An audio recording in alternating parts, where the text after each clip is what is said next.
فخورا কারণ আল্লাহ তাআলা দাম্ভিক অহংকারী ব্যক্তিকে পছন্দ করেন। তাহলে আমি যে আপনাদের সামনে আলোচনা করলাম কোরআনুল কারীমের পঞ্চম পারা সূরাতুন নিসা 36 নম্বর আয়াতের 10টা বিষয় খেয়াল করেছেন কিনা? 1 নাম্বার মনে রাখবেন, এই 10টা জীবনের বাস্তবায়ন করবেন। চলা ফেরার ক্ষেত্রে সর্বাবস্থায় জীবনের আখলাক বানাতে পারলে, আইডল বানাতে পারলে ইহকালীন জীবনে পরকালীন জীবনে উভয় জাহানে আপনি সফলতা অর্জন করতে পারবেন। তাহলে 1 নাম্বার বলেন, 1 নাম্বার কি বলেন? আল্লাহ তাআলার ইবাদত বন্দেগী করতে হবে। আল্লাহ তাআলার সাথে অন্য কাউকে রব হিসেবে স্বীকার করা যাবে না, 1 নাম্বার। 2 নাম্বার পয়েন্টে আলোচনা হয়েছে পিতা মাতার সাথে সাবলীল আচরণ করতে হবে, পিতা মাতার সাথে ভালো ব্যবহার করতে হবে, পিতা মাতাকে কষ্ট দেওয়া যাবে না। 3 নাম্বার পয়েন্টে আলোচনা হয়েছে আত্মীয় স্বজনের সাথে ভালো ব্যবহার করতে হবে, আত্মীয় স্বজনকে কষ্ট দেওয়া যাবে না, আত্মীয় সম্পর্ক ছিন্ন করা যাবে না। 4 নাম্বার পয়েন্টে আলোচনা হয়েছে ইতিমদের সঙ্গে সাবলীল আচরণ করতে হবে, ইতিমদেরকে কষ্ট দেওয়া যাবে না, ইতিমদেরকে সমস্ত বিপদ আপদ থেকে হেফাজতের জন্য সতর্ক করতে হবে। 5 নাম্বার পয়েন্টে আলোচনা হয়েছে মিসকিনদের সঙ্গে সাবলীল ব্যবহার করতে হবে, চমৎকার ব্যবহার করতে হবে। এই ব্যবহার করার কারণে আল্লাহ তাআলা আপনাকে বিপদ আপদ বালা মুসিবত থেকে কি করবে? হেফাজত করবে। 6 নাম্বার পয়েন্টে আলোচনা হয়েছে নিকটবর্তী প্রতিবেশীর সঙ্গে ভালো ব্যবহার করতে হবে। ইলাহা ইল্লাল্লাহু মুহাম্মাদুর রাসূলুল্লাহ সাল্লাল্লাহু আলাইহি ওয়াসাল্লাম। রব্বে করিমের দরবারে অসংখ্য শুকরিয়া যে রব্বে করিম তাবারক তাআলা আপনাকে আমাকে দুনিয়াবি সমস্ত কাজকে পিছনে ফেলে লিইবতিগাই মারদাতিল্লাহ আল্লাহ তাআলার সন্তুষ্ট অর্জনের জন্য মাজালিসুল কোরআন, মাজালিসুল জিকির, কোরআনের মাজলিসে, জিকিরের মাজলিসে একত্রিত হওয়ার তৌফিক দান করলেন। এজন্য সর্বপ্রথম মনিবের দরবারে শুকর জ্ঞাপন করে সকলেই বলি আলহামদুলিল্লাহ। আপনি কি জানেন এই মাজলিস কত দামি? সেই মুসলিম শরীফের হাদিস নাম্বার 7030, আল্লাহর হাবিব সাল্লাল্লাহু আলাইহি ওয়াসাল্লাম ফরমান, লা ইয়াকউদু কওমুন ইয়াযকুরুনাল্লাহ ইল্লা হাফাতহুমুল মালায়েকা ওয়া গাশিয়াতুমুর রাহমা ওয়া নাযালাত আলাইহিমুস সাকিনাহ ওয়া যাকারাহুমুল্লাহু ফীমান ইনদা। রাওয়াহুল মুসলিম। জোরে বলুন সুবহানাল্লাহ। সেই মুসলিম শরীফের হাদিসের ভিতরে আল্লাহর হাবিব সাল্লাল্লাহু আলাইহি ওয়াসাল্লাম ফরমান, যেই কওম, যেই দল, যেই গোত্র, যেই ব্যক্তি কোরআনের মাহফিল একত্রিত হয়, হাদিসের মাহফিল একত্রিত হয়, ইল্লা হাফাতহুমুল মালায়েকা, গোটা মজলিসকে আল্লাহ পাক রব্বুল আলামিনের রহমতের ফেরেশতারা বেষ্টন করে রাখেন। জোরে বলুন সুবহানাল্লাহ। অন্য হাদিসের ইবারতের ভিতরে এসেছে ফায়াহুব্বুহুম বিআজনাতিহিম ইলাস সামাঈদ দুনিয়া, আল্লাহ তাআলা এই মজলিসকে এতই পছন্দ করেন, এতই ভালোবাসেন, ফেরেশতারা একে অপরের কাঁধের উপর ভর করিয়া গোটা কোরআনের মজলিসকে রহমতের সাজিয়ে থাকে। জোরে বলুন সুবহানাল্লাহ। ওয়া নাযালাত আলাইহিমুস সাকিনা, যতক্ষণ পর্যন্ত কোরআন এবং হাদিসের আলোচনা চলবে, স্পেশাল আল্লাহ পাক রব্বুল আলামিনের পক্ষ থেকে রহমতের সাকিনা, রহমত বর্ষিত হতে থাকবে। ওয়া যাকারাহুমুল্লাহু ফীমান ইনদা। রাওয়াহুল মুসলিম। স্বয়ং আল্লাহ পাক রব্বুল আলামিন এই কওমকে নিয়ে ফেরেশতাদের সাথে গর্ব করতে থাকেন। জোরে বলুন সুবহানাল্লাহ। দলিল, আপনার তারিখের কিতাব পড়লে, অর্থাৎ ইতিহাসের কিতাব পড়লে দেখবেন, তাফসীরের কিতাব পড়লে দেখবেন, আল্লাহ পাক রব্বুল আলামিন পৃথিবীর জমিনে সর্বপ্রথম জিন জাতিকে সৃষ্টি করেছিলেন। কেন জিন জাতিকে আল্লাহ তাআলা সৃষ্টি করলেন? কারণ এই জিন জাতি যাতে ইবাদত বন্দেগী করে, তাসবিহ পড়ে, তাহলিল পড়ে। কিন্তু এই জিন জাতি যখন মারামারি করা সৃষ্টি করলো, বিশৃঙ্খলা সৃষ্টি করলো, তখন আল্লাহ পাক রব্বুল আলামিন মানুষকে সৃষ্টি করার জন্য পরিকল্পনা গ্রহণ করলেন। যে আল্লাহ পাক রব্বুল আলামিন কোরআনুল কারীমের প্রথম পারা সূরাতুল বাকারার 30 নম্বর আয়াতে আল্লাহ তাআলা বলেন, ওয়া ইয ক্বালা রাব্বুকা লিল মালাইকাতি ইন্নী জাঈলুন ফিল আরদি খলিফা। যখন তোমাদের রব প্রভু আল্লাহ মানুষকে সৃষ্টি করবেন, ফেরেশতাদেরকে বললেন, আমি মানুষ নামে একদল প্রতিনিধি সৃষ্টি করতে চাই। মা রায়ুকা ইয়া মালাইকা, হে ফেরেশতারা তোমাদের ডিসিশন, সিদ্ধান্ত কি?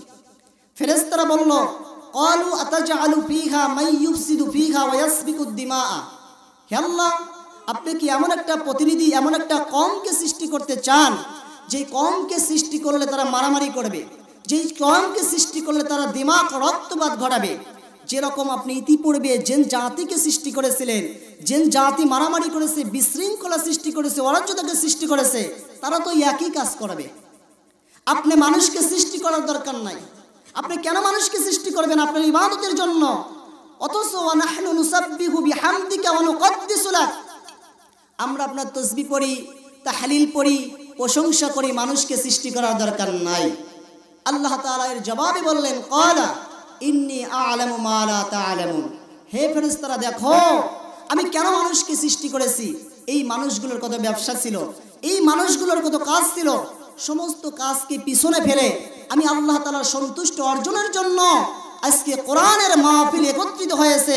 এই জন্য আমি আল্লাহ তাআলা মানুষকে সৃষ্টি করেছে। চিৎকার দিয়ে বলুন সুবহানাল্লাহ। এত দামি মাজলিস, এত গুরুত্বপূর্ণ একটা মাজলিস।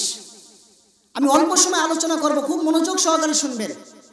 আমি আপনাদের সামনে কোরআনুল কারীমের ৫ম পারা সূরাতুন নিসার ৩৬ নম্বর আয়াত তেলাওয়াত করেছি। চমৎকার একটা আয়াত, চমৎকার আয়াত। এই আয়াতে আল্লাহ পাক রব্বুল আলামিন 10টা হকের কথা বলেছেন। কোন একটা মানুষ যদি এই 10টা হক আদায় করে, সঠিকভাবে বাস্তবায়ন করে, তাহলে ইহজগতে পরজগতে উভয় জগতে আল্লাহ পাক রব্বুল আলামিন তাকে কামিয়াবি দান করবেন। জোরে বলুন সুবহানাল্লাহ। দুনিয়াবী জীবনে আল্লাহ পাক রব্বুল আলামিন তাকে সমস্ত বিপদ আপদ বালা মুসিবত থেকে হেফাজত করবেন। পরকালীন জীবনে এই 10টা হক আদায় করার মাধ্যমে অতি সহজেই ব্যক্তি আল্লাহ পাক রব্বুল আলামিনের জান্নাতে প্রবেশ করতে পারবে। 1 নম্বর হক, খুব সুন্দরভাবে মনে রাখবেন। 1 নম্বর হক, আল্লাহ তাআলা বলেন ওয়াবুদুল্লাহ ওয়ালা তুশরিকু বিহি শাইআন। 1 নম্বর হক হলো আল্লাহ পাক রব্বুল আলামিনের ইবাদত বন্দেগী করতে হবে। আল্লাহ তাআলার সাথে অন্য কাউকে রব হিসেবে স্বীকার করা যাবে না, অর্থাৎ শিরক করা যাবে না। আল্লাহর ইবাদত খালিস করতে হবে এবং আল্লাহ তাআলার সাথে শিরক করা যাবে না। শিরক তো মারাত্মক একটা গুনাহ। আশরাকা ইউশরিকু মুশরিকুন, যে ব্যক্তি শিরক করবে সে ব্যক্তি মুশরিক হয়ে যাবে। আর মুশরিক হয়ে গেলে আপনার ঈমানটা বিনষ্ট হয়ে যাবে। কোনো ইবাদত বন্দেগী আল্লাহ পাক রব্বুল আলামিন কবুল করবেন না। আপনি নামাজ বলেন, আপনি রোজা বলেন, আপনি হজ বলেন, আপনি যাকাত বলেন, আপনি দান সদকা বলেন, প্রত্যেকটি ইবাদত বন্দেগী কবুলের জন্য 1 নম্বর শর্ত হলো আপনার জন্য ঈমান থাকতে হবে। ঈমান থাকতে হবে। আপনার যদি ঈমান থাকে আপনার নামাজ আল্লাহ তাআলা কবুল করবেন। আপনার যদি ঈমান থাকে আল্লাহ পাক রব্বুল আলামিন আপনার মাহে রমজান রোজা কবুল করবেন। আপনার যদি ঈমান থাকে আপনি যদি দান সদকা করেন আল্লাহ তাআলা কবুল করবেন। ঈমান যদি না থাকে কোনো ইবাদত কিন্তু আল্লাহ পাক রব্বুল আলামিন কবুল করবেন না। কোনো ইবাদত আল্লাহ তাআলা কবুল করবেন না। এর দলিল আল্লাহ পাক রব্বুল আলামিন কোরআনুল কারীমের 30 পারা সূরাতুল আসরের ভিতরে আল্লাহ তাআলা বলেন ওয়াল আসরি ইন্নাল ইনসানা লাফি খুসরিন ইল্লাল্লাযীনা আমানু ওয়া আমিলুস সালিহাত। আল্লাহ তাআলা বললেন সময়ের কসম, ওয়াল আস ইন্নাল ইনসানা লাফি খুসর, ইন্নাল ইনসান নিশ্চয় সমস্ত মানুষ লাফি খুসরিন ক্ষতিগ্রস্তের ভিতরে রয়েছে। এখানে উলামায়ে কেরাম জানেন এখানে ইনসানের ভিতরে যে আলিফ লামটা আছে এই আলিফ লামকে বলা হয় আলিফ লাম ইস্তিকরাকি। কেমন জানি বাক্যটা এরকম, ইন্না কুল্লা ইনসানিন লাফি খুসর, পৃথিবীর ভিতরে পৃথিবীর জমিনে যত মানুষ বিচরণ করে সমস্ত মানুষ ক্ষতিগ্রস্তের ভিতরে রয়েছে। তবে কারা ব্যতীত? আল্লাহ তাআলা তাও ইস্তিসনার মাধ্যমে বলে দিলেন ইল্লাল্লাযীনা আমানু, যারা আল্লাহ পাক রব্বুল আলামিনের প্রতি ঈমান এনেছে, যারা আল্লাহকে রব হিসেবে স্বীকার করেছে, যারা জান্নাতকে বিশ্বাস করেছে, যারা জাহান্নামকে বিশ্বাস করেছে, যারা হাসরকে বিশ্বাস করেছে, মিজানকে বিশ্বাস করে ফুলসরাতকে বিশ্বাস করেছে, এরা ব্যতীত সমস্ত মানুষ ক্ষতিগ্রস্তের ভিতরে রয়েছে। এই আয়াতের মধ্যে স্পষ্ট বোঝা যায় যে আপনি নামাজ বলেন, হজ বলেন, যাকাত বলেন, তাসবিহ তাহলিল বলেন, প্রত্যেকটি ইবাদত বন্দেগী কবুলের জন্য অন্যতম শর্ত হলো আপনার ভিতরে ঈমান থাকতে হবে। ঈমান যদি থাকে আপনার প্রত্যেকটি ইবাদত কবুল হবে। ঈমান যদি না থাকে কোনো ইবাদত বন্দেগী আল্লাহ পাক রব্বুল আলামিন কবুল করবেন না। এবার ঈমান নষ্ট করার অন্যতম হাতিয়ার হলো শিরক করা। ঈমান নষ্ট করার অন্যতম হাতিয়ার পদ্ধতি হলো শিরক করা। যদি কোনো ব্যক্তি শিরক করে তাহলে তার ঈমানটা নষ্ট হয়ে যাবে, কোনো ইবাদত আল্লাহ তাআলা কবুল করবেন না। যেমন হিন্দুরা তাদেরকে দেখবেন তারা প্রায় 33,000 দেবতার পূজা করে। অনেক সময় দেখবেন তারা সাপের প্রণাম করে, পূজা করে, রব হিসেবে স্বীকার করে। অনেক সময় একটা গাছকে মূর্তি বানিয়ে গাছের প্রণাম করে, বিভিন্ন জিনিসের তারা প্রণাম করে, আল্লাহ তাআলার সাথে অন্য কাউকে রব হিসেবে স্বীকার করে। তারা মুশরিক। কিন্তু আমরা মুসলমান, আমাদের কখনোই করণীয় নয় যে আল্লাহ তাআলার সাথে অন্য কোনো ব্যক্তিকে আমরা রব হিসেবে স্বীকার করব। কোনো মুসলমানের জন্য এটা কখনো সমীচীন নয়। যদি আমরা আল্লাহ তাআলা ছাড়া অন্য কাউকে রব হিসেবে স্বীকার করি, আল্লাহ তাআলা যে কোনো ইবাদত কবুল করবে না, এর দলিলে আল্লাহ পাক রব্বুল আলামিন কোরআনুল কারীমের ৫ম পারা সূরাতুন নিসার ১১৬ নম্বর আয়াতে আল্লাহ তাআলা বলেন, ইন্নাল্লাহা লা ইয়াগফিরু আন ইউশরাকা বিহি ওয়া ইয়াগফিরু মা দুনা যালিকা লিমান ইয়াশা ওয়া মান ইউশরিক বিল্লাহি ফাকাদ দাল্লা দালালান বাঈদা। আল্লাহ তাআলা বললেন, ইন্নাল্লাহা লা ইয়াগফিরু আন ইউশরাকা বিহি, যারা আল্লাহ তাআলার সাথে অংশীদার অর্থাৎ শিরক করবে, আল্লাহ তাআলা তাদেরকে ক্ষমা করবেন না। এছাড়া অন্য কোনো গুনাহ হলে আল্লাহ তাআলা ক্ষমা করবেন। কিন্তু আল্লাহ তাআলার সাথে অন্য কাউকে রব হিসেবে স্বীকার করলে আল্লাহ পাক রব্বুল আলামিন কিন্তু কখনো কবুল করবেন না।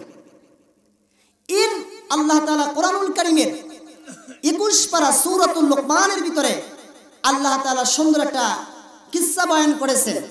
লোকমান আলাইহিস সালাতু ওয়াস সালাম তার সন্তানদেরকে নসিহত করেছিল, আরেকটি নসিহত করেছিল।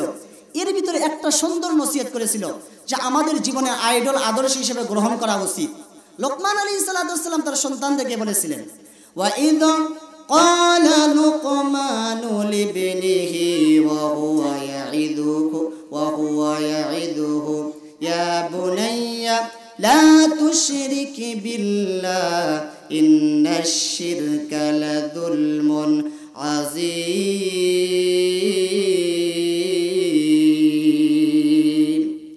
আল্লাহ তাআলা বললেন, লোকমান আলাইহিস সালাতু ওয়াস সালাম তার সন্তানদেরকে বলল, এ বুনাইয়া লা তুশরিক বিল্লাহ, তোমরা আল্লাহ তাআলার সাথে অন্য কাউকে রব হিসেবে স্বীকার করিও, কারণ ইন্নাশ শিরকা লাযুলমুন আযীম, নিশ্চয় শিরক একটা মহান অপরাধ। শিরক করার কারণে সমস্ত আমল নষ্ট হয়ে যাবে। আপনি যত নেক আমল করেছেন, মুহূর্তের ভিতরে শিরক করার কারণে আপনার যত নেক আমল আছে সমস্ত নেক আমল বরবাদ হয়ে যাবে। সাবধান, শিরক করা যাবে। দ্বিতীয় নম্বর, হাদিসের একটা কিতাব আছে, আত-তারগীব ওয়াত তারহিব নামে একটা কিতাব আছে। আল্লামা মুন্দি রাহমাতুল্লাহি আলাইহি আত-তারগীব ওয়াত তারহিবের কিতাবের ভিতরে উল্লেখ করেন, হাদিস নাম্বার হলো ৮১৬। আল্লাহর হাবিব সাল্লাল্লাহু আলাইহি ওয়াসাল্লাম বললেন, লা তুশরিকু বিল্লাহি শাইআন ওয়া ইন কুতিআতুম আও হুররিকতুম আও সুল্লিবতুম। আল্লাহর হাবিব সাল্লাল্লাহু আলাইহি ওয়াসাল্লাম বললেন, তোমরা আল্লাহ তাআলার সাথে অন্য কাউকে রব হিসেবে স্বীকার করিও না। আল্লাহ তাআলার সাথে অন্য কাউকে তোমরা রব হিসেবে স্বীকার করিও না, অর্থাৎ তোমরা শিরক করিও না। ওয়া ইন কুতিআতুম, যদিও তোমাকে টুকরা টুকরো করে দেওয়া হয়, আও সুল্লিবতুম, যদিও তোমাকে ছুরি চড়ানো হয়, আও হুররিকতুম, যদি তোমাকে আগুনে জ্বালিয়ে দেওয়া হয়, তারপর আল্লাহ তাআলার সাথে অন্য কাউকে রব হিসেবে স্বীকার করিও না। তোমাকে যদি টুকরা টুকরা করা হয়, তোমাকে যদি আগুনের ভিতর নিক্ষেপ করা হয়, তোমাকে যদি শুলে চালানো হয়, তারপরেও আল্লাহ তাআলার সাথে অন্য কোনো ব্যক্তিকে রব হিসেবে স্বীকার করা যাবে। আল্লাহর হাবিব আরো বললেন, লা তাতরুকুস সালাতা মুতাআম্মিদিন, ইচ্ছাকৃতভাবে নামাজকে বর্জন করিও না। মান তারাকাহা মুতাআম্মিদান ফাকাদ খারাজা মিনাল মিল্লাহ, যে ব্যক্তি ইচ্ছাকৃতভাবে নামাজকে বর্জন করবে সে ব্যক্তি ইসলামের গণ্ডি থেকে বহিষ্কার বাহির হয়ে যাবে। ইচ্ছাকৃতভাবে নামাজকে বর্জন করা যাবে না। ইচ্ছাকৃতভাবে যদি নামাজকে বর্জন করেন তাহলে ইসলামের গণ্ডি থেকে আপনি কি হয়ে যাবেন? বহিষ্কার হয়ে যাবেন, বাহির হয়ে যাবেন। তাহলে প্রথম নাম্বার যে আমরা হক আদায় করলাম, আল্লাহ তাআলা যে 10টা হকের কথা বলেছেন, প্রথম নম্বর হক কি ছিল বলেন?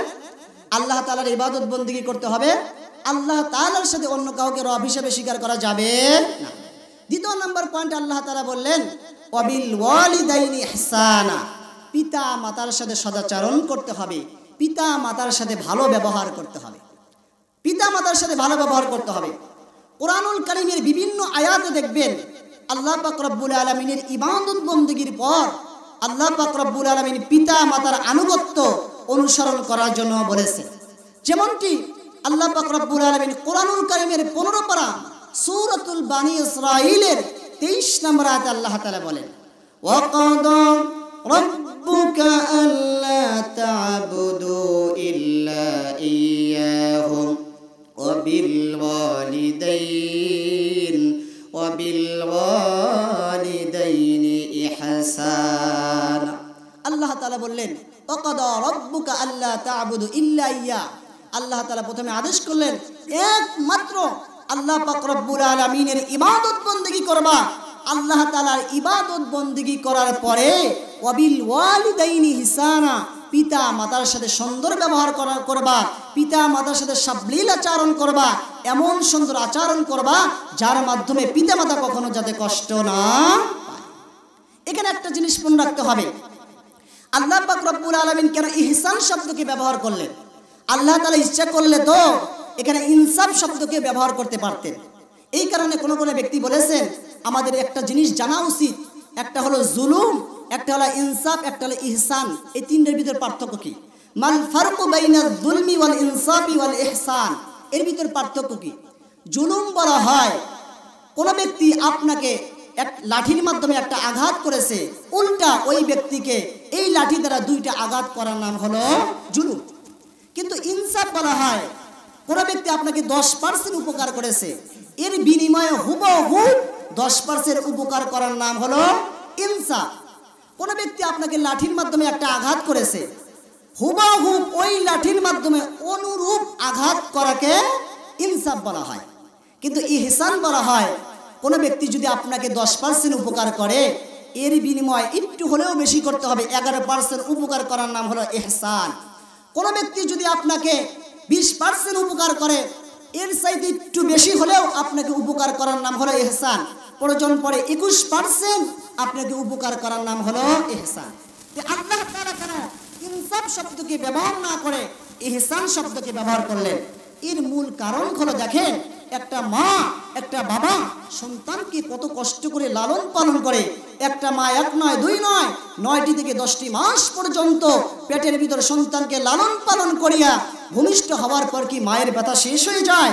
6টি বছর পর্যন্ত মায়ের চোখে ঘুম থাকে না, সন্তানকে চাতক পাখির মতো তাকিয়ে থাকে। এই যে এত কষ্ট করে মা লালন পালন করলো, আল্লাহ তাআলা বলেন তোমার মা তোমাকে যে লালন পালন করেছে, এর চাইতে একটু হলেও তোমার মাকে বেশি আদর করা উচিত, এর চাইতে একটু বেশি হলেও তোমার মাকে সেবা করা উচিত। এই কারণে আল্লাহ তাআলা ইহসান শব্দকে ব্যবহার করেছে। ইম্মা ইয়াবলুগান্না ইনদাকাল কিবারা আহাদুহুমা আও কিলাহুমা ফালা তাকুল লাহুমা উফফিন ওয়ালা তানহারহুমা ওয়া কুল লাহুমা কাওলান কারীমা।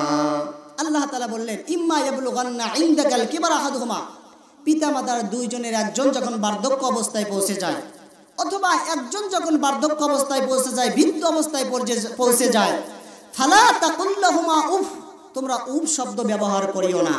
উফ শব্দ যেই শব্দকে ব্যবহার করলে পিতামাতা কষ্ট পায়, এরূপ শব্দ তুমি ব্যবহার করো না।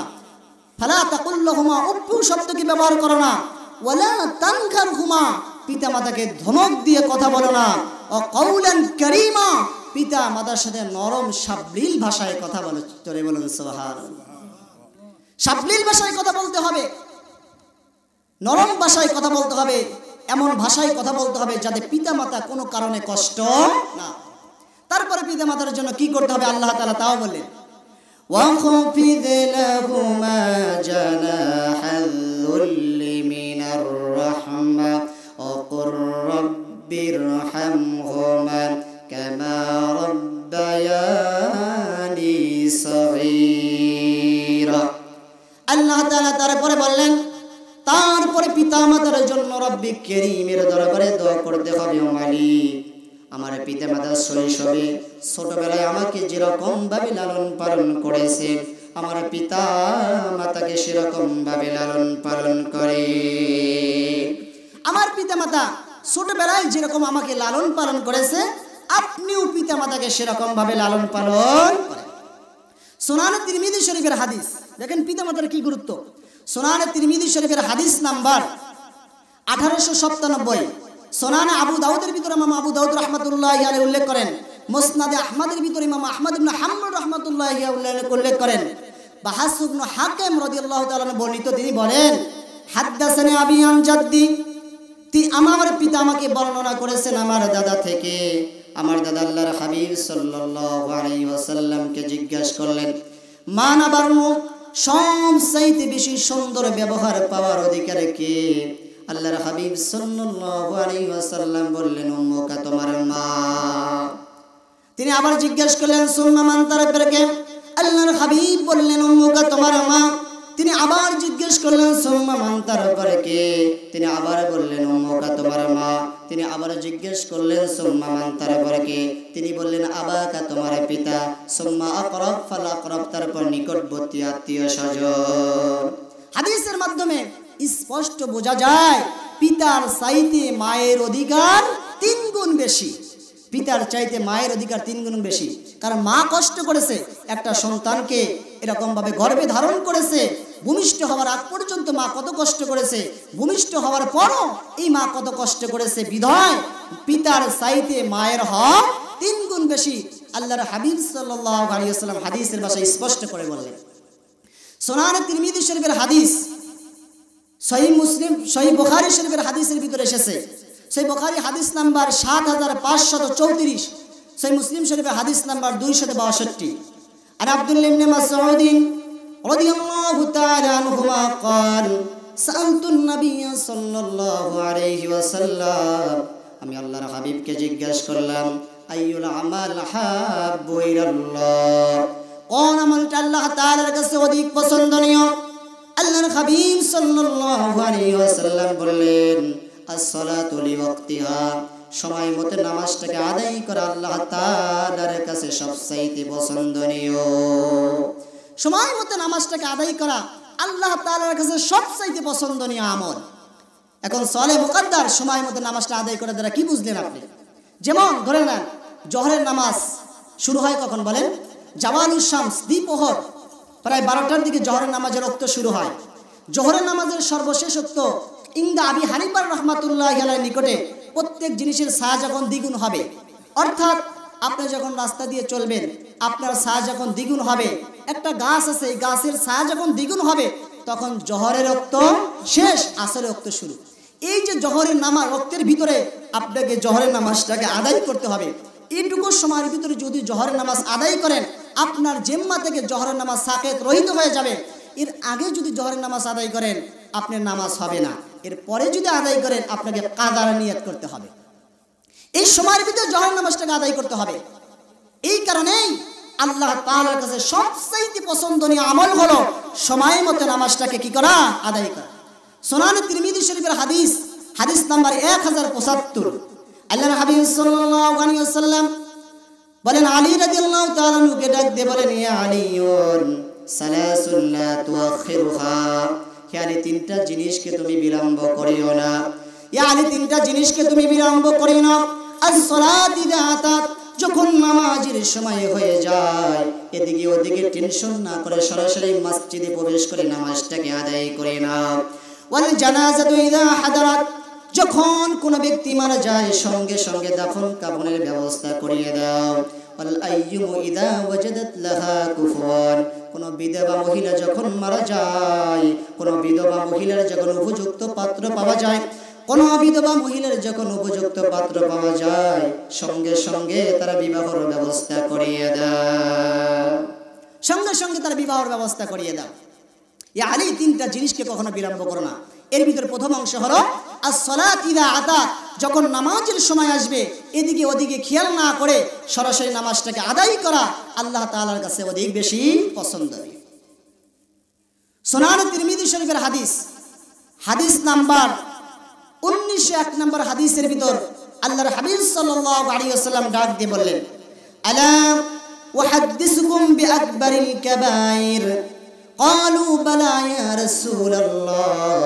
আল্লাহর হাবিব সাল্লাল্লাহু আলাইহি ওয়াসাল্লাম বললেন, আমি কি তোমাদেরকে সবচাইতে বড় কবিরা গুনাহ সম্পর্কে বর্ণনা করব না?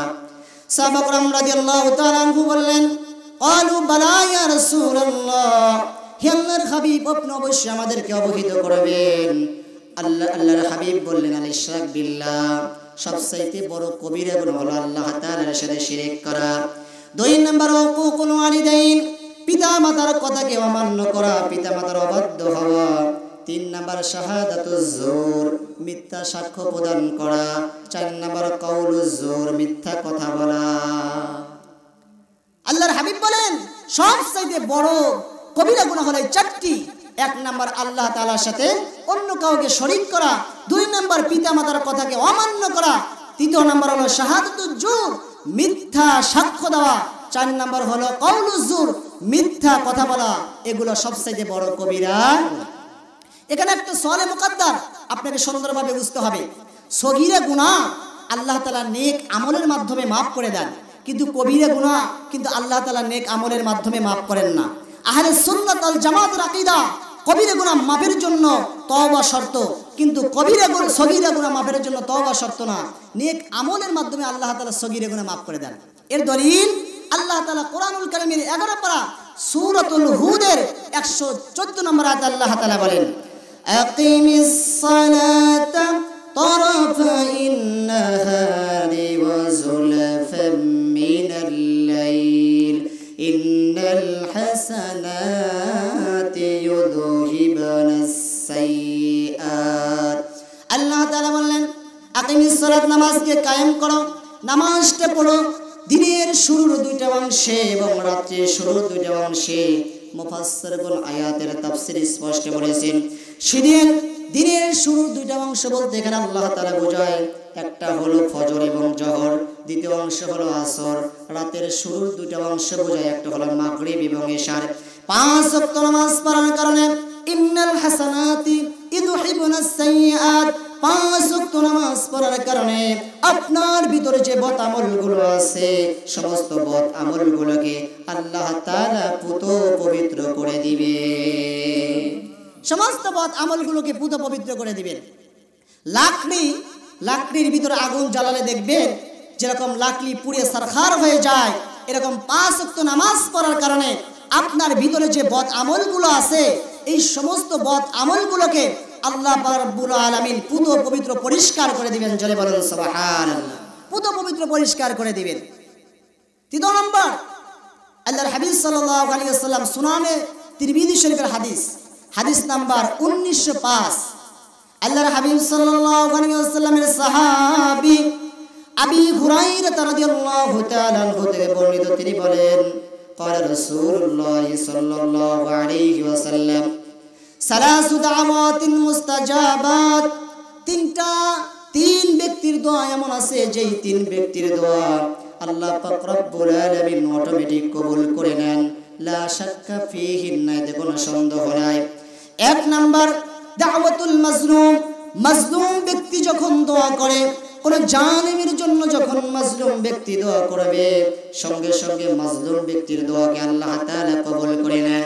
2 নাম্বার দাওয়াতুল মুসাফির, কোন মুসাফির ব্যক্তি যখন সফররত অবস্থায় রব্বে কারীমের দরবারে রোনাজারি করে কান্নাকাটি দোয়া করবে, আল্লাহ পাক রব্বুল আলামিন তার দোয়াকে কবুল করে নেবেন।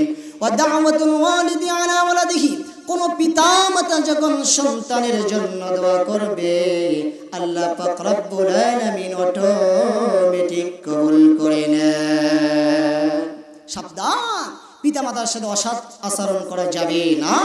কারণ পিতামাতা যদি আপনার জন্য বদদোয়া করে, হয়তোবা এর ওসিলে আপনি জাহান্নামে যেতে পারবেন। পিতামাতা যদি আপনাকে নেক দোয়া করে, ভালো দোয়া করে, এর ওসিলে আপনি জান্নাত পর্যন্ত পৌঁছাতে পারবেন।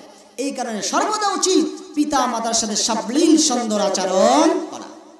এবার দেখেন, আমি যে বলেছিলাম যে আল্লাহ তাআলা যে 10টা হকের কথা বলেছেন, তাহলে 1 নাম্বার ছিল আল্লাহ তাআলার ইবাদত বন্দেগী করতে হবে, আল্লাহ তাআলার সাথে শিরক করা যাবে না।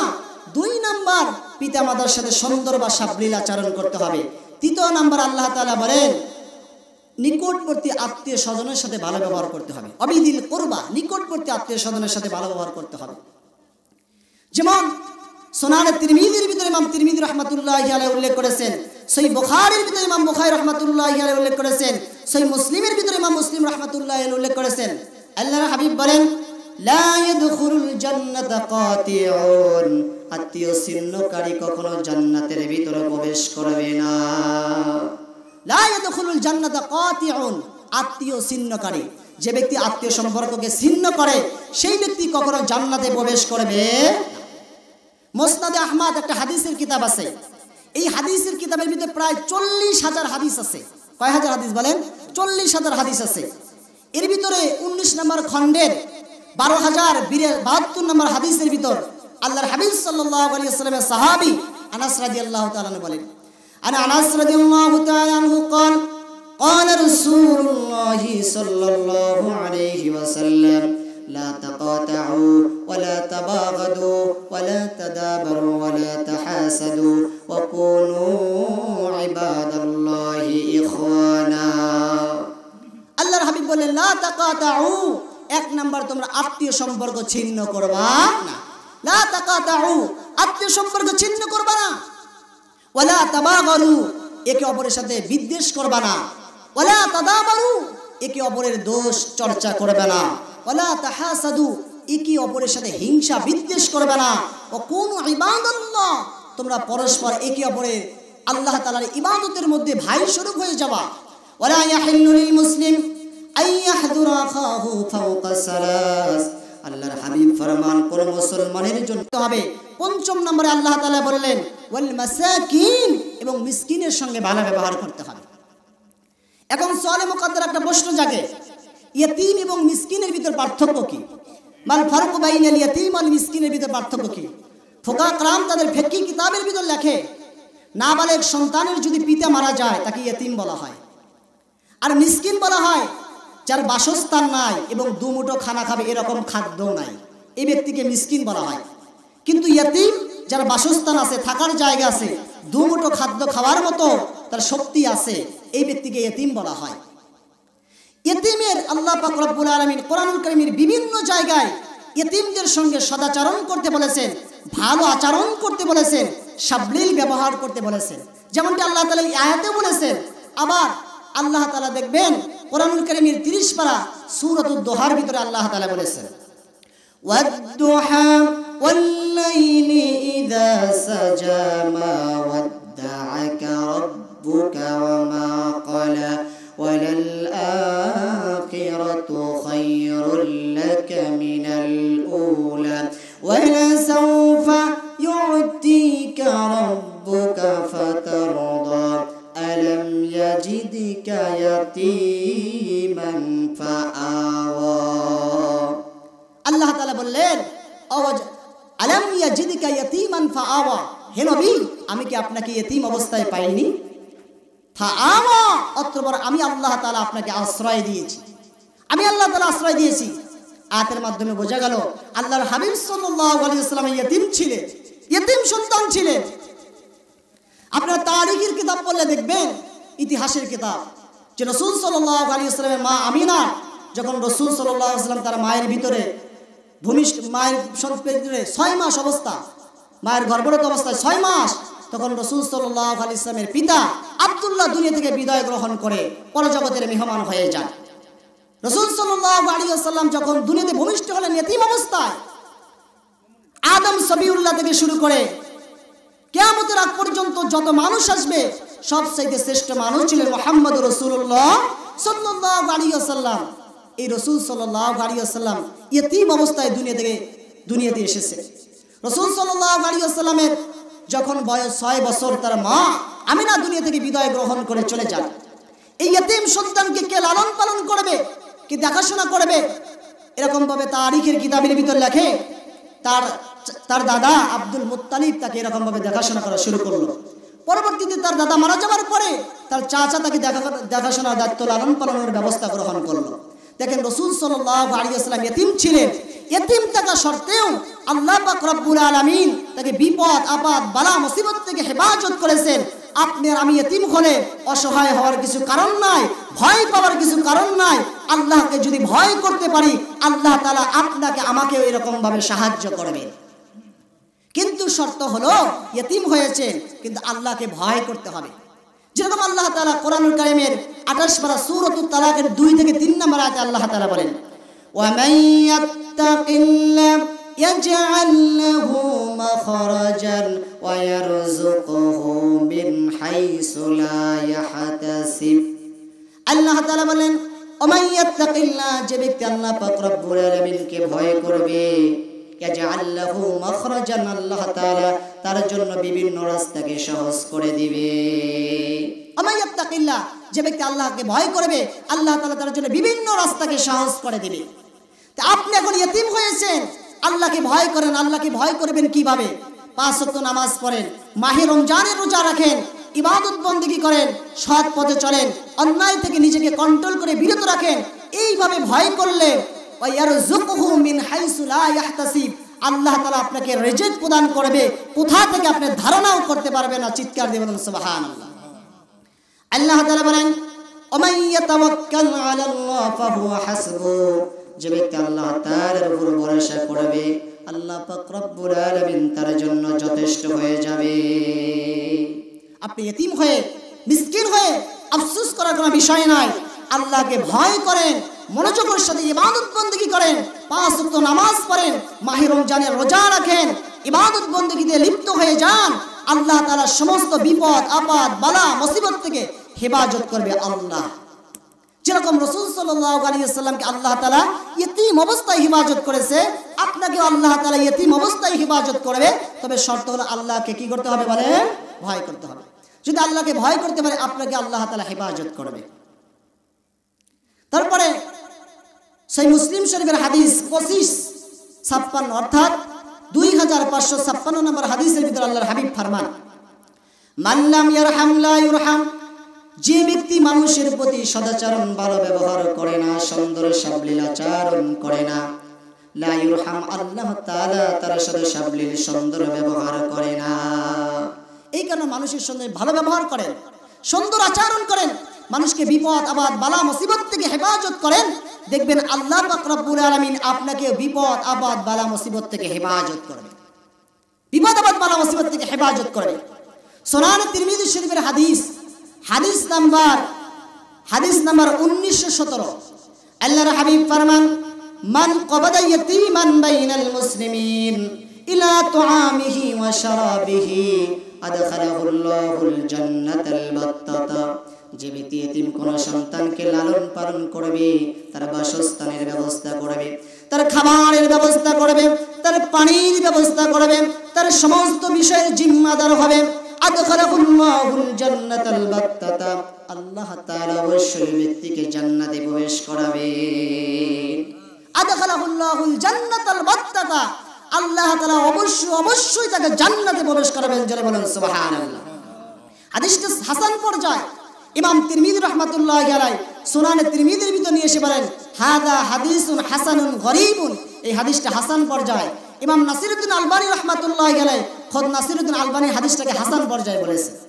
মান কবাদা ইয়াতীমান বাইনাল মুসলিমিন ইলা তুআমিহি ওয়া শারাবিহি আদখালাহুল্লাহুল জান্নাতাল বাত্তাতা, যে ব্যক্তি ইতিম সন্তানকে সুন্দরভাবে খাদ্যের ব্যবস্থা করবে, সুন্দরভাবে বাসস্থানের ব্যবস্থা করবে, সুন্দরভাবে রিজিকের ব্যবস্থা করবে, আদখালাহুল্লাহুল জান্নাতাল বাত্তাতা, আল্লাহ তাআলা অবশ্যই ব্যক্তিকে জান্নাতে প্রবেশ করাবে।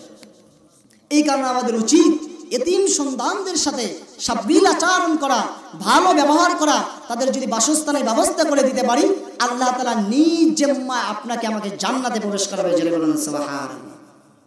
তাহলে 5 নম্বর পয়েন্টে তাহলে আল্লাহ তাআলা যে 10টা হকের কথা বললেন, 5 নম্বর হক গেল। 6 নম্বর হকে আল্লাহ তাআলা বললেন, ওয়াল জারি যিল কুরবা, নিকটবর্তী প্রতিবেশীর সাথে ভালো ব্যবহার করতে হবে, নিকটবর্তী। 7 নম্বরে ওয়াল জারিল জুনুব, দূরবর্তী প্রতিবেশীর সঙ্গে ভালো ব্যবহার করতে হবে। ফুকাহা কেরাম তাদের ফিকহি কিতাবের ভিতর লেখেন, নিকটবর্তী প্রতিবেশী দ্বারা উদ্দেশ্য কি? আপনার ঘর থেকে আশেপাশের যে 40টি ঘর আছে, এরা হলো নিকটবর্তী প্রতিবেশী। এদের সাথে সাবলীল আচরণ করতে হবে, ভালো ব্যবহার করতে হবে, তাদের বিপদ আপদে আপনাকে এগিয়ে আসতে হবে, তাদের বিপদ আপদে আপনাকে সাহায্য করতে হবে।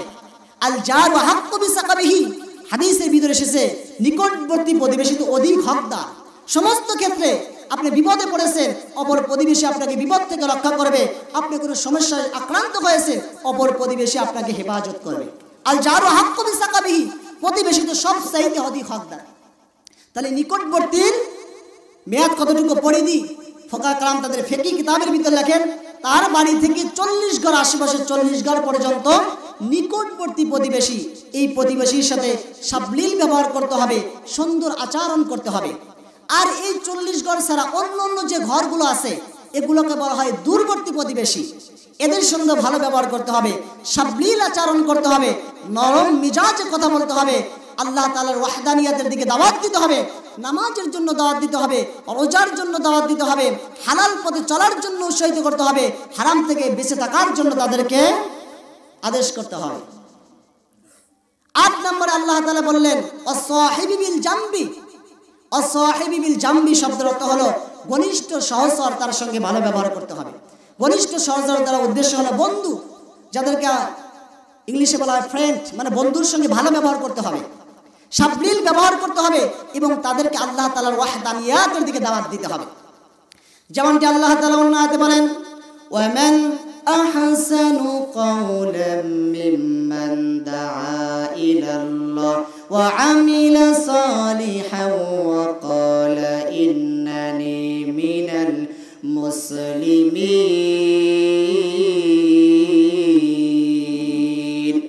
আল্লাহ তাআলা বললেন, ওই ব্যক্তির চাইতে সবচাইতে সুন্দর কোন ব্যক্তি হইতে পারে যে ব্যক্তি তার প্রতিবেশীকে নামাজের দিকে আহ্বান করে, যে ব্যক্তি তার প্রতিবেশীকে রোজার দিকে আহ্বান করে, যে ব্যক্তি তার প্রতিবেশীকে দ্বীনের রাস্তার দিকে আহ্বান করে, যে ব্যক্তি তার বন্ধুদেরকে নামাজের দিকে আহ্বান করে, ওই ব্যক্তির চাইতে কোনো ব্যক্তি দামি হইতে পারে না।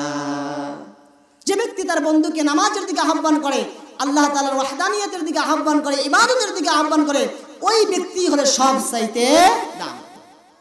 9 নম্বর ওয়াবনিস সাবিল, মুসাফিরের সঙ্গে ভালো ব্যবহার করতে হবে, সাবলীল আচরণ করতে হবে মুসাফিরের সাথে। মুসাফির ব্যক্তি তিনি সফর করতেছে, হঠাৎ করে রাস্তা চেনে না, অপরিচিত জায়গা, এখন আপনাকে বলে ভাই আমি তো রাস্তা চিনি না, আপনি কি অমুক জায়গা চেনেন? যদি চেনেন আমাকে দেখা দেন। যদি আপনি সুন্দরভাবে তাকে ওই রাস্তাটা চেনেন, তাকে দেখা দেওয়ার মাধ্যমে তাকে বিপদ থেকে আপনি হেফাজত করার কারণে আল্লাহ তাআলা এরকম আপনাকে বিপদ থেকে হেফাজত করবে, আল্লাহ তাআলা আপনাকে পেরেশান থেকে পরিত্রাণ দান করবে এই মুসাফির ব্যক্তিকে হেফাজত করার কারণে। 10 নম্বর আল্লাহ তাআলা বলেন ওমা মালাকাত আইমানুকুম, তোমাদের দাস দাসী, এখন তো আর দাস দাসীর প্রচলন নাই, অর্থাৎ আপনার বাড়িতে যারা কাজ করে, কামলা বলতে পারেন অথবা চাকর বলতে পারেন, তাদের সঙ্গে সাবলীল নরম মিজাজের আচরণ করতে হবে এবং তাদেরকে আল্লাহ তাআলার ওয়াহদানিয়াতের দিকে দাওয়াত দিতে হবে, নামাজ পড়তে বলতে হবে, রোজা রাখতে বলতে হবে, হালাল পথে চলতে বলতে হবে, হারামকে বর্জন করতে বলতে হবে। এর মাধ্যমে আপনি উপকৃত হতে পারবেন, ওই ব্যক্তি উপকৃত হতে পারবে। এই 10টা হক, চমৎকার একটা হক। এই 10টা হক যদি কোনো ব্যক্তি জীবনের আইডল আদর্শ বানাতে পারে, তাহলে ইহজগতে এবং পরজগতে উভয় জাহানে আল্লাহ পাক রব্বুল আলামিন তাকে কামিয়াবি করবেন। শেষে আল্লাহ তাআলা বলেন ইন্নাল্লাহা লা ইউহিব্বু মান কানা মুখতালান ফাখুরা, কারণ আল্লাহ তাআলা দাম্ভিক অহংকারী ব্যক্তিকে পছন্দ করেন। তাহলে আমি যে আপনাদের সামনে আলোচনা করলাম কোরআনুল কারীমের 5ম পারা সূরাতুন নিসা 36 নম্বর আয়াতের 10টা বিষয়, 10টা বিষয় খেয়াল করেছেন কিনা? 1 নম্বর মনে রাখবেন, এই 10টা জীবনের বাস্তবায়ন করবেন, চলা ফেরার ক্ষেত্রে সর্বাবস্থায় জীবনের আখলাক বানাতে পারলে, আইডল বানাতে পারলে ইহকালীন জীবনে পরকালীন জীবনে উভয় জাহানে আপনি সফলতা অর্জন করতে পারবেন। তাহলে 1 নম্বর বলেন, 1 নম্বর কি বলেন? আল্লাহ তাআলার ইবাদত বন্দেগী করতে হবে, আল্লাহ তাআলার সাথে অন্য কাউকে রব হিসেবে স্বীকার করা যাবে না। 1 নম্বর। 2 নম্বর পয়েন্টে আলোচনা হয়েছে পিতা মাতার সাথে সাবলীল আচরণ করতে হবে, পিতা মাতার সাথে ভালো ব্যবহার করতে হবে, পিতা মাতাকে কষ্ট দেওয়া যাবে না। 3 নম্বর পয়েন্টে আলোচনা হয়েছে আত্মীয় স্বজনের সাথে ভালো ব্যবহার করতে হবে, আত্মীয় স্বজনকে কষ্ট দেওয়া যাবে না, আত্মীয় সম্পর্ক ছিন্ন করা যাবে না। 4 নম্বর পয়েন্টে আলোচনা হয়েছে ইতিমদের সঙ্গে সাবলীল আচরণ করতে হবে, ইতিমদেরকে কষ্ট দেওয়া যাবে না, ইতিমদেরকে সমস্ত বিপদ আপদ থেকে হেফাজতের জন্য সতর্ক করতে হবে। 5 নম্বর পয়েন্টে আলোচনা হয়েছে মিসকিনদের সঙ্গে সাবলীল ব্যবহার করতে হবে, চমৎকার ব্যবহার করতে হবে। এই ব্যবহার করার কারণে আল্লাহ তাআলা আপনাকে বিপদ আপদ বালা মুসিবত থেকে কি করবে? হেফাজত করবে। 6 নম্বর পয়েন্টে আলোচনা হয়েছে নিকটবর্তী প্রতিবেশীর সঙ্গে ভালো ব্যবহার করতে হবে। 7 নম্বর পয়েন্টে আলোচনা হয়েছে দূরবর্তী প্রতিবেশীর সঙ্গে ভালো ব্যবহার করতে হবে। 8 নম্বর পয়েন্টে আলোচনা হয়েছে ঘনিষ্ঠ সহচর যারা আপনার বন্ধু তার সঙ্গে ভালো ব্যবহার করতে হবে। 9 নম্বর পয়েন্টে আলোচনা হয়েছে মুসাফির ব্যক্তি রাস্তা চেনে না, তাকে রাস্তা দেখা দিতে হবে, তাদের সাথে সাবলীল সুন্দর ভাষায় কথা বলতে হবে। 10 নম্বর পয়েন্টে আলোচনা হয়েছে দাস দাসী অর্থাৎ আপনার বাড়ির কাজের লোক তার সঙ্গে ভালো ব্যবহার করতে হবে। এই 10টা বিষয়কে যদি আপনার জীবনে বাস্তবায়ন করতে পারেন, এই 10টা বিষয়কে যদি আপনার জীবনে আইডল বানাতে পারেন, আপনার জীবনের সম্বল বানাতে পারেন, ইহজগতে আল্লাহ তাআলা আপনাকে সমস্ত বিপদ আপদ বালা মুসিবত থেকে হেফাজত করবে। পরজগতে এই 10টা আমল করার কারণে অতি সহজে আপনি জান্নাতুল ফেরদাউস প্রবেশ করতে পারবেন। জোরে বলুন সুবহানাল্লাহ। পারবেন তো ইনশাআল্লাহ 10টা বিষয় আমল করতে?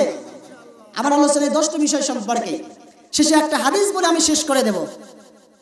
শেষে একটা হাদিস বলে আমি আমার আলোচনা ইতি টানব। সে হাদিসটা হলো সুনান তিরমিজি শরীফের হাদিস। সুনান তিরমিজি শরীফের হাদিস নাম্বার 1021 নম্বর হাদিস। চমৎকার একটা হাদিস, মনে রাখবেন। আবু সিনান বলেন দাফান্তু ইবনি আবা সিনান, আমি আমার সন্তান আবা সিনানকে দাফন করলাম। দাফান্তু ইবনি আবা সিনান, আমি আমার সন্তান আবা সিনানকে দাফন করলাম। ও আবু তালহাতাল খাওলানি জালিসুন আলা কবরি, আবু তালহা খাওলানি তিনি আমার সন্তান আবু সিনানের কবরের পাশে বসারত অবস্থায় ছিলেন। সন্তান বসারত অবস্থায় ছিলেন। এমন সময় আমি যখন আমার সন্তান আবু সিনানকে দাফন করে কবরে রেখে বাড়ির দিকে রওনা হলাম, এমন সময় আবু তালহা খাওলানি রহমাতুল্লাহি আলাইহি আমার হাতটাকে ধরলেন। আখাযা বিয়াদি, আমার হাতটাকে শক্ত করে ধরে বললেন, ইয়া আবা সিনান আলা উবাশশিরুকা, তুমি কি একটা সুসংবাদ গ্রহণ করবা না? আবা সিনান, তুমি কি একটা সুসংবাদ গ্রহণ করবা না? কুলতু, আমি বললাম বালা, অবশ্যই আমি সুসংবাদ গ্রহণ করব। সেই সুসংবাদটা কি? তিনি বলেন, আবু মুসা আশআরী রাদিয়াল্লাহু তাআলা থেকে বর্ণিত, আল্লাহর হাবিব সাল্লাল্লাহু আলাইহি ওয়াসাল্লাম ফরমান, ইদা মাতা ওয়ালাদু ইবনি ফুলানিন, যখন কোন ব্যক্তির সন্তান মারা যায়, যখন কোন ব্যক্তির সন্তান মারা যায়, আল্লাহ পাক রব্বুল আলামিন ফেরেশতাদেরকে ডাক দিয়ে বলেন, হে ফেরেশতারা, আমার অমুক ব্যক্তির সন্তানের রূহটাকে তোমরা কবজ করেছো, অর্থাৎ ছিনিয়ে এনেছো। তখন ফেরেশতা বলে, নাম ইয়া আল্লাহ। তখন আল্লাহ তাআলা আবার বলে, হে ফেরেশতারা, তোমরা আমার অমুক ব্যক্তির কলিজার টুকরা সন্তানকে ছিনিয়ে এনেছো। তখন ফেরেশতারা বলে, ইয়া আল্লাহ, নাম, হ্যাঁ ইয়া আল্লাহ, আমরা কবজ করে নিয়েছি। আল্লাহ তাআলা বলেন, যখন সেই ব্যক্তির কলিজার টুকরা সন্তানকে তোমরা ছিন্ন করে আমার কাছে নিয়ে আসলা, আমার মেহমান হিসেবে গ্রহণ করলা, তখন ওই ব্যক্তির পিতামাতা কি বলেছে? তখন সাহাবা کرام রাদিয়াল্লাহু তাআলা আনহুর সাহাবী বলেন, তখন বলেছে, আলহামদুলিল্লাহ, ইন্না লিল্লাহি ওয়া ইন্না ইলাইহি রাজিউন। এই দুটো শব্দ ব্যবহার করেছে।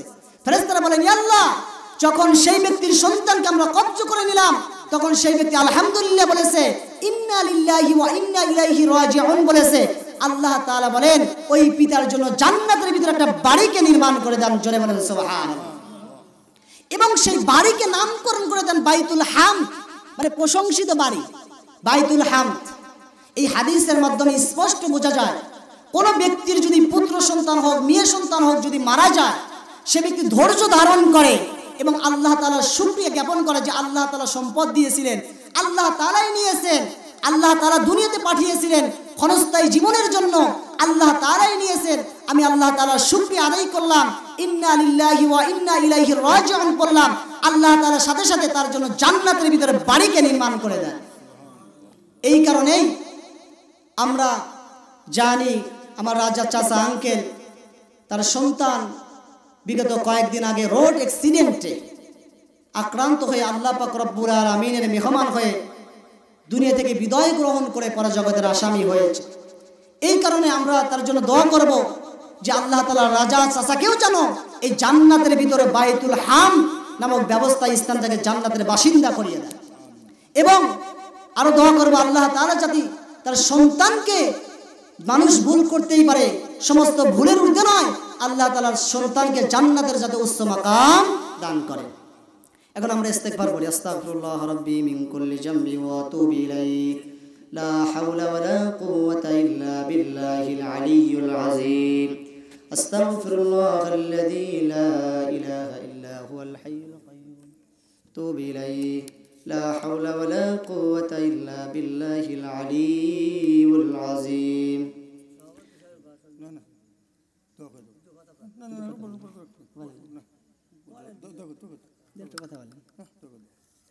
ইস্তেগফার করি, আস্তাগফিরুল্লাহ রাব্বি মিন কুল্লি। আল্লাহু আকবার।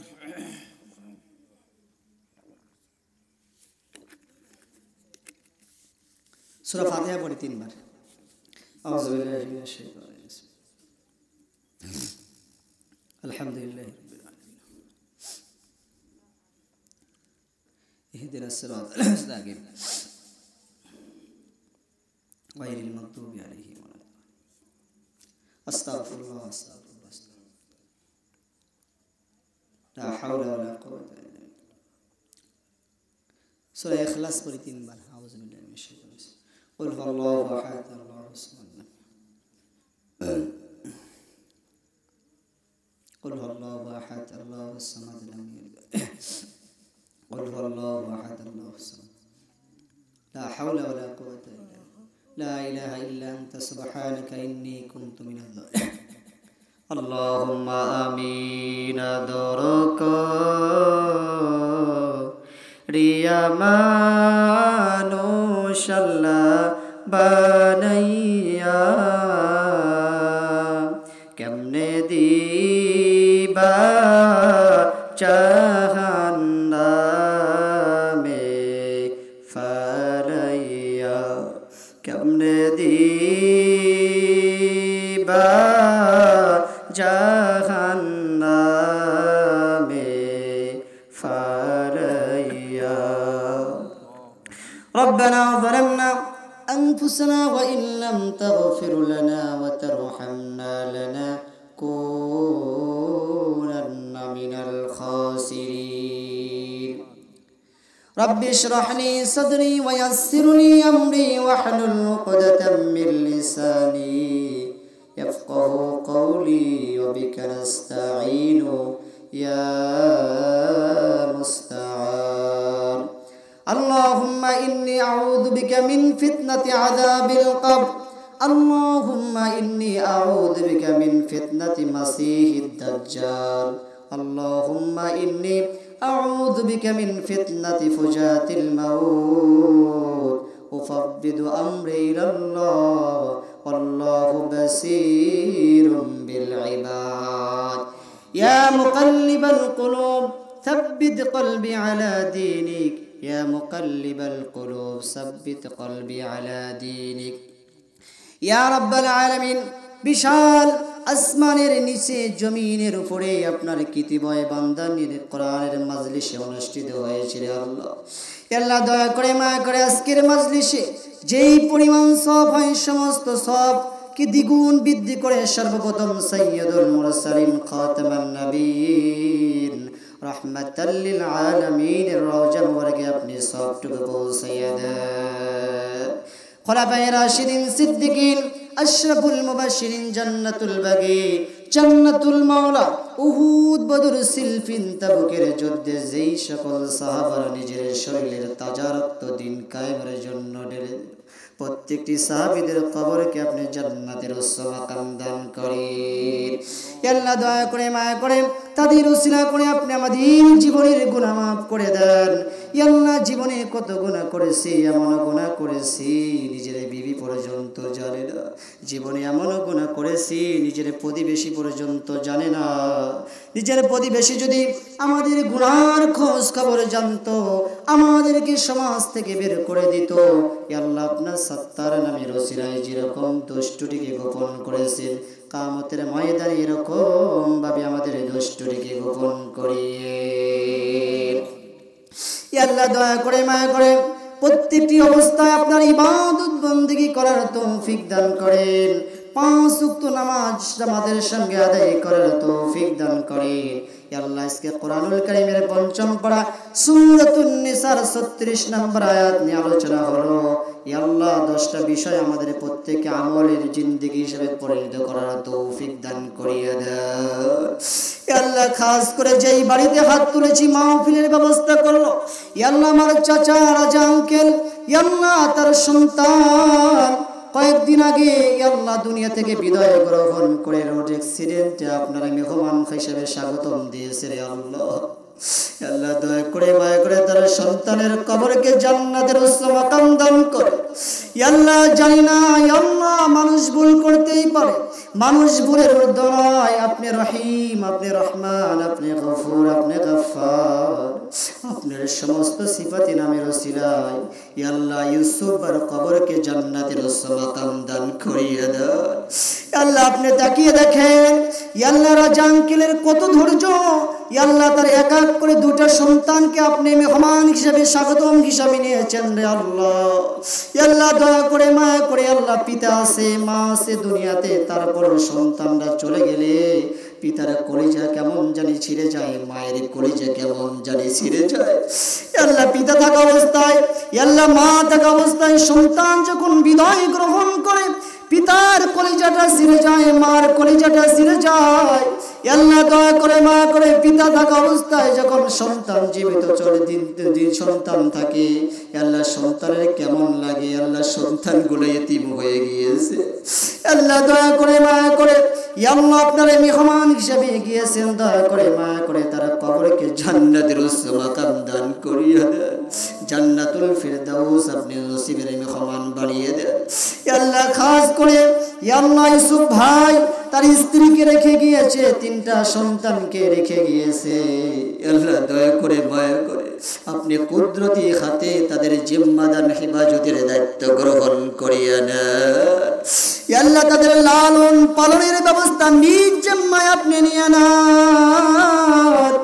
আল্লাহ যেরকম রাসূল সাল্লাল্লাহু আলাইহি ওয়াসাল্লাম দুনিয়াতে এসেছে ইতিম অবস্থায় যেরকম তার হেফাজতের দায়িত্ব আপনি নিয়েছেন রে আল্লাহ, এরকম ভাবে ইউসুফের 3টা ইতিম সন্তানের নিজ জিম্মাদারের দায়িত্ব আপনি নিজ কুদরতি হাতে নিয়ে নেন।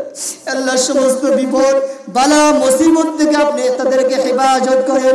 আল্লাহ দয়া করে মায়া করে তার পিতা আমাদেরকে ধৈর্যের সাথে জীবন যাপন করার তৌফিক দান করেন। আল্লাহ বেশি বেশি ইবাদত বন্দেগীর মাধ্যমে সন্তানের কবরে সওয়াব পৌঁছাতে পারে সে তৌফিক দান করে। তার ভাই ব্রাদাররা যাতে বেশি বেশি ইবাদত বন্দেগীর মাধ্যমে তার ভাইয়ের কবরে সওয়াব পৌঁছাতে পারে সে তৌফিক আপনি দান করে।